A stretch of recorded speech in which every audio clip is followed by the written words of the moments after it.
channel. If you're new here, welcome.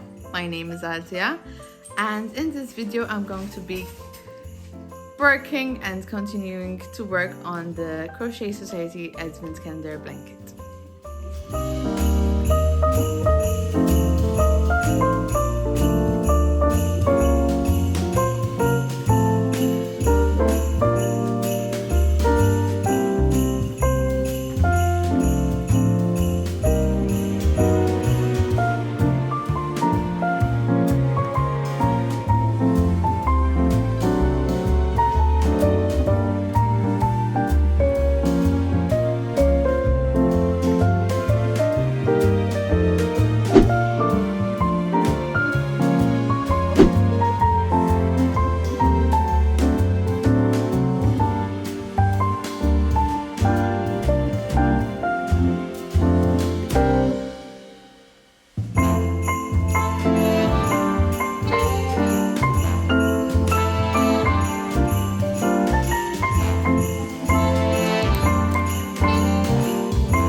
Next up is this orange, which I have been dreading for a long while now.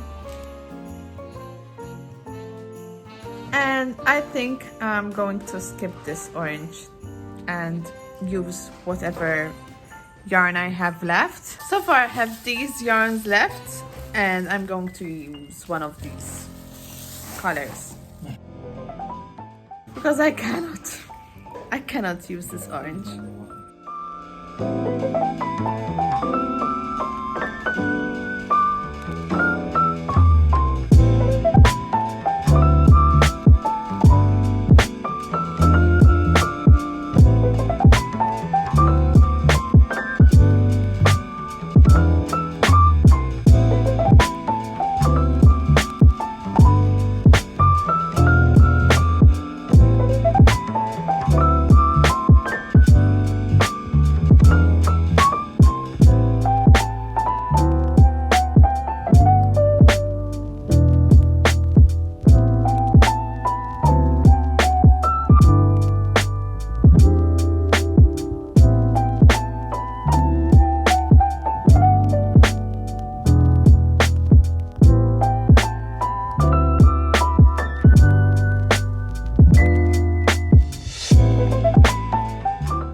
So here's the blanket so far, and for the last round, instead of the orange, I used 3 shades of green and bluish yarn.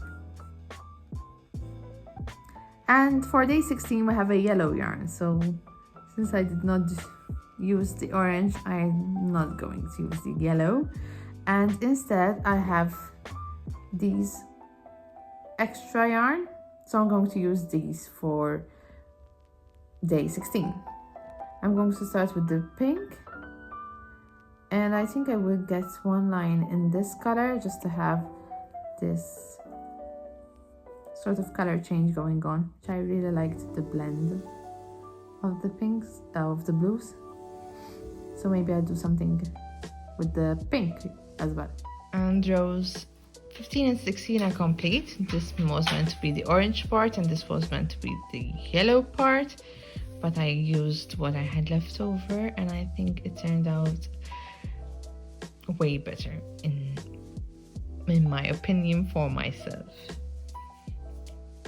Because the yellow and the orange were bugging me. Even this red over here is sort of bugging me with the rest of the blanket, but I'm not going to go back to that section. But I love how this part turned out with the tiny Christmas trees. Really cute. Okay, so off to the next day.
complete. I have finished it, and I have also done some extra rounds with any additional yarn that I had left over, just to give it a little bit of a wider edge, because the blanket, it is a little bit small to my liking. It literally just goes over my legs, so it is not very long. This blanket has been a roller coaster of emotions. I must admit it is not my favorite. I have refused to use two colors, which were orange and yellow, because I thought they were too much for my liking. So instead, I used any leftover yarn that I had, which was to make these Christmas trees over here. These were meant to be orange and yellow. I don't know if I would do another Crochet Society Advent Calendar next year. I think next time I would probably check right away what the final product will look like, and then decide from there if I want to go for it or not. Because since it was not to my liking, it was a bit of... It was worked a bit half-heartedly, and I did not enjoy it as much. I did learn a lot of new crochet stitches, so that's a plus. But yeah, at least overall I have a blanket that my kids can use it because it's very tiny. But yes, at least not my favorite. But it's okay, we learned some new stitches. Anyway, if you like this video, I hope that you will subscribe to my channel and give it a like. And also let me know what your thoughts were for this calendar. If you had some struggles like I did, like running out of yarn and so on. Yeah, that's it. And Happy New Year, everyone. I hope you will have a fantastic 2025. I'll see you next one. Bye, guys.